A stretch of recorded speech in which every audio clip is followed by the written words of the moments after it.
Assalamualaikum warahmatullahi wabarakatuh. Senang sekali jumpa kembali dengan Wahyu di AS.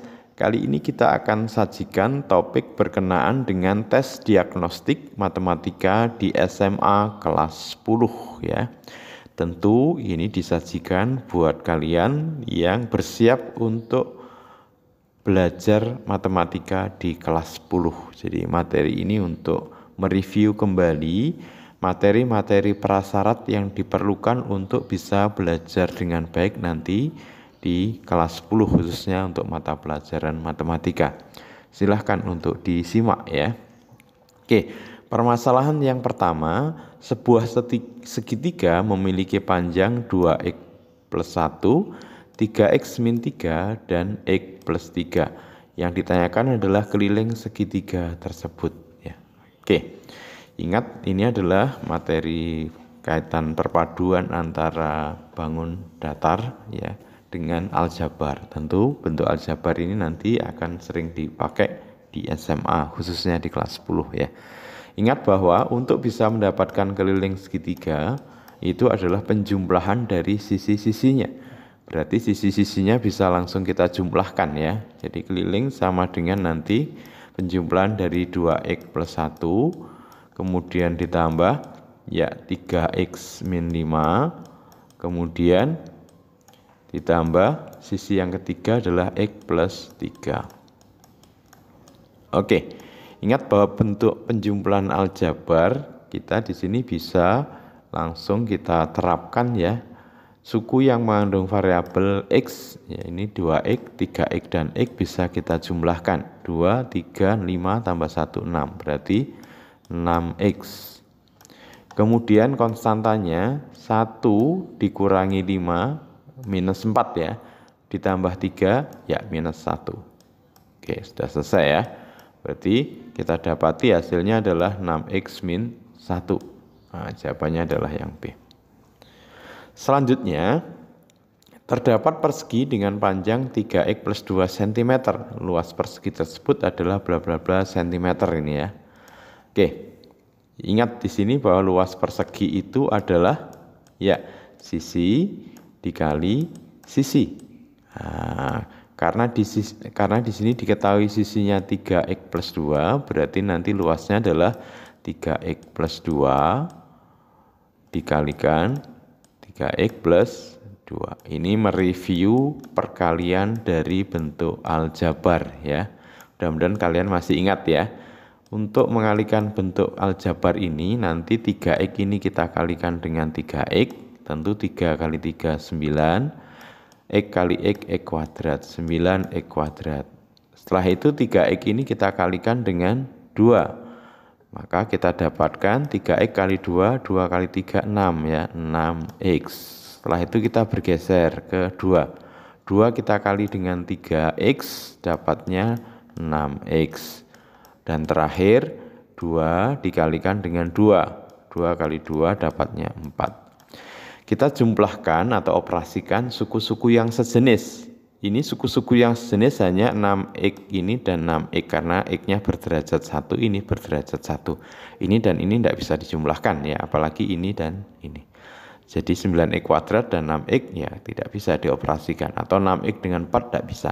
Yang bisa adalah 6x tambah 6x. 6x tambah 6x tentu 12x. Sehingga jadinya 9x kuadrat plus 12x ya. Ditambah 4 ya. Oke. 9x kuadrat plus 2x plus 4. Kita lanjut berikutnya, sebuah persegi panjang memiliki panjang 2x min 1 cm dan lebarnya x plus 3 cm. Luas persegi panjang tersebut adalah berapa? Ya, ingat bahwa luas persegi panjang adalah ya panjang dikali lebar ya. Nah, di sini diberikan panjangnya 2x min 1 ya. Ini kembali kita mengulang aljabar bentuk perkalian dari bentuk aljabar ya. Panjangnya 2x min 1, lebarnya x plus 3 ya. Oke, gimana cara mengalikannya? Tentu relatif sama dengan yang di soal sebelumnya ya. Nanti 2x kita kalikan dengan x ya, tentunya 2 X kuadrat ya. Kemudian 2X kita kalikan dengan 3, dapatnya adalah 6X. Kemudian kita bergeser ke 1 kita kalikan dengan X, ya, min 1 kita kalikan dengan X, min X. Dan min 1, ini tanda di depannya ada minnya, min 1 kali 3, min 3. Suku yang sejenis bisa kita operasikan, yaitu 6X dikurangi X. Ya, 6X dikurangi X tentu 5X, sehingga hasil akhirnya 2X kuadrat plus 5X min 3 ya. Oke, 2X kuadrat plus 5X min 3. Kita lanjut berikutnya di permasalahan yang keempat ya. Masih terkait dengan bentuk aljabar. Jumlah 5 bilangan genap yang berurutan adalah P. Bilangan terkecilnya adalah berapa? Nah, ini perlu kita nalar ya. Jadi permasalahan ini harus kita nalar terlebih dahulu. Misalkan di sini bilangan terkecilnya X ya. Ingat kalau bilangan genap, kalau bilangan terkecilnya X, maka bilangan berikutnya apa? Ya tentu X ditambah 2. Misalkan bilangannya itu 2, bilangan berikutnya berapa? 4 ya. 2 ke 4 ditambah 2. Berikutnya 6 ya, berarti tambah 2 lagi. Jadi kalau bilangan pertamanya X, tentu bilangan keduanya adalah ya X plus 2. Kita jumlahkan ya, karena jumlah 5 bilangan. Jadi bilangan pertamanya X, bilangan keduanya berarti X plus 2 ya. Tentu bilangan kedua, bilangan berikutnya tambah 2 lagi berarti X plus 4 ya. Berikutnya lagi tambah 2 lagi berarti X plus 6. Nah, berarti bilangan yang kelima nanti X plus 8 ya. Ini dijumlahkan nilainya sama dengan P. Nah, berarti nilainya sama dengan P. Oke. Berikut bentuk aljabar ini, suku-suku yang sejenis bisa dijumlahkan ya. Di sini ada X sebanyak 1, 2, 3, 4, 5. Berarti ada 5X. Berikutnya konstantanya itu 2 ya, ini 2 ditambah 4 6 ditambah 6 12 ditambah 8 ya 20. Jadi 5X ditambah 20 sama dengan P ya. Sehingga kalau diminta bilangan terkecil dalam bentuk X, maka nanti 5X sama dengan 20-nya kita pindah ruas ke kanan jadi P min 20 ya. Terakhir berarti X sama dengan ya tentunya P min 20 dibagi 5 ya. Oke, P min 20 per 5. Kita lanjut berikutnya, penyederhanaan bentuk akar ya. Bentuk sederhana dari akar 50 ditambah akar 72 dikurangi akar 128 adalah berapa ya. Untuk bisa menyederhanakan bentuk ini, maka kita harus ubah di dalam akar ini menjadi perkalian yang salah satunya bentuk kuadrat ya. Jadi salah satunya bentuk kuadrat sehingga nanti bisa diakarkan. Tentu akar 50 itu adalah perkalian dari berapa? Ya, 2 dikali berapa? Ya, 25. Nah, 25 nanti bisa diakar ya. Kalau 72 berarti ya 2 dikali ya 36. Sementara kalau 128 berapa? Nah, silakan. 2 iya dikali 64 ya. Sehingga nanti kita dapati kita bisa akarkan 25 itu dapatnya 5 karena 2 itu enggak bisa, berarti 5 akar 2.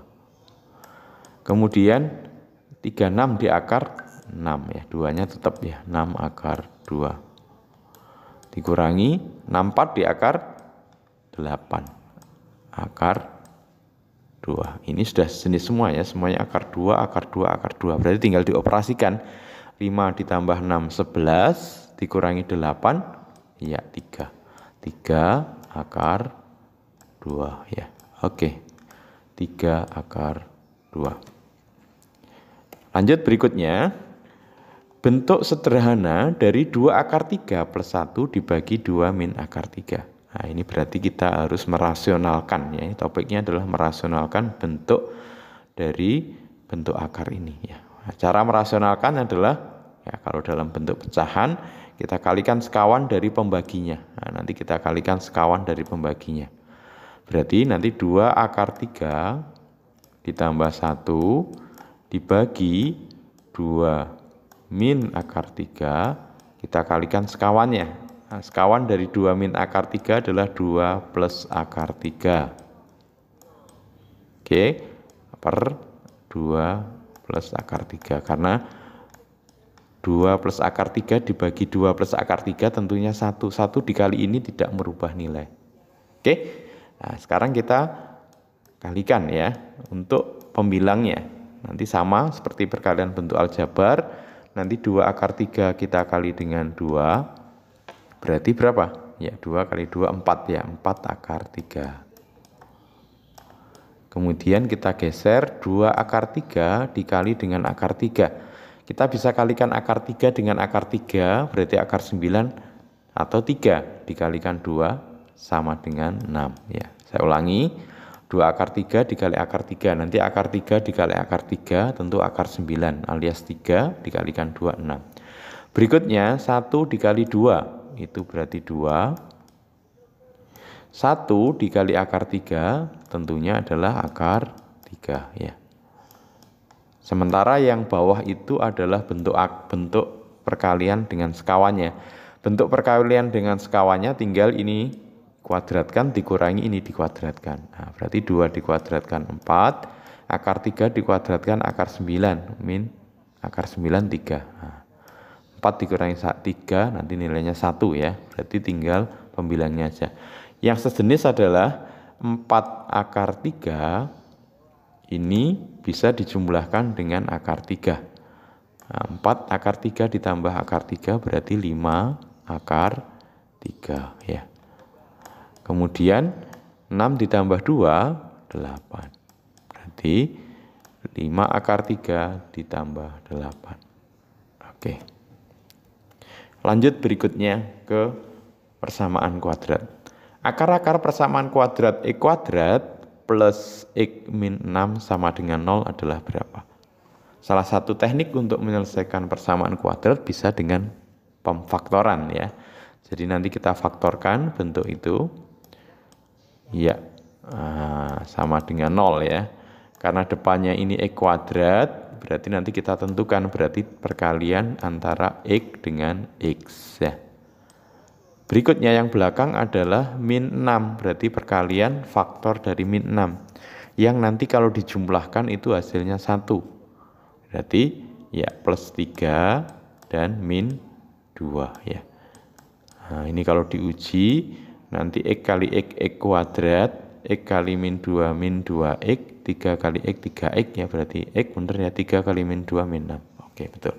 Setelah ini gimana? Nah selesainya adalah X plus 3 sama dengan 0 atau, nah ini simbol atau ya, X min 2 sama dengan 0 ya. Sehingga ini X sama dengan min 3.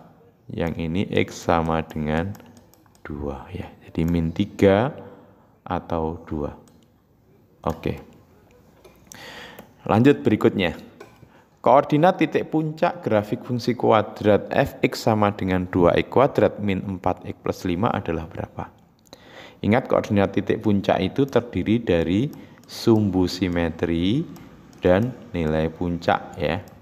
Nah, ini adalah koordinat titik puncak. Nanti sumbu simetrinya itu nilainya adalah min B per 2A. Ya. Sementara nanti Y puncaknya, kalau sumbu simetrinya sudah diketahui tinggal dimasukkan ke rumus fungsi. Jadi dimasukkan fx ya. Nah, sekarang kita cari dulu sumbu simetrinya. Min B itu adalah koefisien dari X. Nah, kalau di sini B-nya berarti minus 4 ya. Berarti minus 4. A itu koefisien dari X kuadrat. Nah, ini adalah A, yaitu 2. Berarti 2 dikali 2 ya. Oke.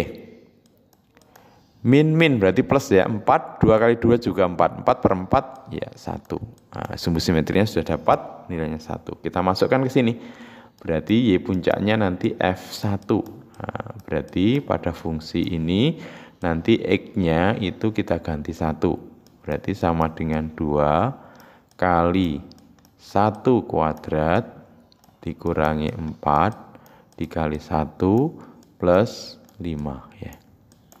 Oke, 2 kali 1 kuadrat 2 dikurangi 4 ditambah 5 ya. 2 tambah 5, 7, 7 dikurangi 4 sama dengan 3. Sehingga sumbu simetrinya 1, nilai puncaknya 3. Sehingga titik balik atau titik puncaknya adalah 1,3 ya, 1,3. Oke. Lanjut berikutnya.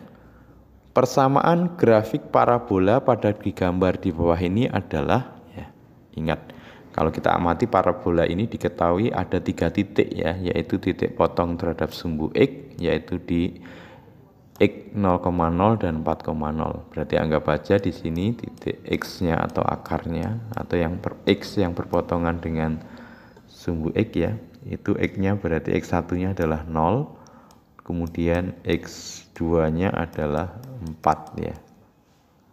Ingat bahwa persamaan umum dari fungsi kuadrat yang diketahui titik potong terhadap sumbu X-nya adalah A ya. X dikurangi X1 dikali X dikurangi X2 ya. Nanti kemudian nilai dari A dicari lewat titik ketiga yaitu titik puncaknya kalau di sini. Oke, berarti di sini kita bisa dapatkan perumusan dari Fx karena X1-nya diketahui dan X2-nya berarti A X dikurangi X1-nya adalah 0, berarti dikurangi 0. Kemudian X dikurangi X2-nya adalah 4. Nah, dikurangi 4 ya. Oke. Sehingga kita dapati sekarang bentuknya adalah A kali X min 4. Sementara untuk mendapatkan nilai A, titik ini kita uji. Titik ini berarti Y-nya min 4 atau Fx-nya min 4, X-nya adalah 2. Nanti kita dapati nilai A ya. Ini berarti X-nya adalah 2. Ya, X dikurangi 0 berarti X ya. Ini juga 2, X-nya dikurangi 4. Oke, berarti minus 4 sama dengan 2. Ini 2 dikurangi 4 min 2. Min 2 dikali 2 min 4. Nah, min 4A. Sehingga diperoleh ya A-nya sama dengan 1 ya. Dari mana? Nah, minus 4 dibagi minus 4. Sehingga 1 ini kita kembalikan masuk ke sini untuk bisa mendapatkan fungsi kuadratnya. Berarti Fx sama dengan ya 1 dikali X dikali X min 4 ya. Nah, sehingga kita peroleh X dikali X kuadrat, X dikali min 4 min 4X. Oke, jadi X kuadrat min 4X. Ya, lanjut soal terakhir. Perhatikan gambar trapesium di bawah, panjang BC adalah, nah ini adalah penerapan Pitagoras nanti ya. Ini untuk bisa mendapatkan panjang BC kita ambil garis bantu yang sejajar dengan AD. Tentu kalau sejajar ini nanti tegak lurus ya. Karena ini 25, di sini 25, padahal panjang seluruhnya 33, tentu di sini nanti 8 ya. Karena ini sejajar berarti ini nanti 15. Nah, taruhlah BC itu nanti X. Maka dengan Pitagoras kita dapatkan X kuadrat sisi miring kuadrat sama dengan ya 15 kuadrat ya, penjumlahan dari kuadrat sisi yang lain ditambah 8 kuadrat ya. 15 kuadrat berapa? 225. Kemudian 8 kuadrat 64 ya. Ini kalau dijumlahkan 4 tambah 5 di belakang ini 9, 6 tambah 2 8, 289. Sehingga X kuadrat sama dengan 289 berarti X sama dengan akar 2 Tentu akar 289 adalah 17. Jadi BC-nya adalah 17 cm.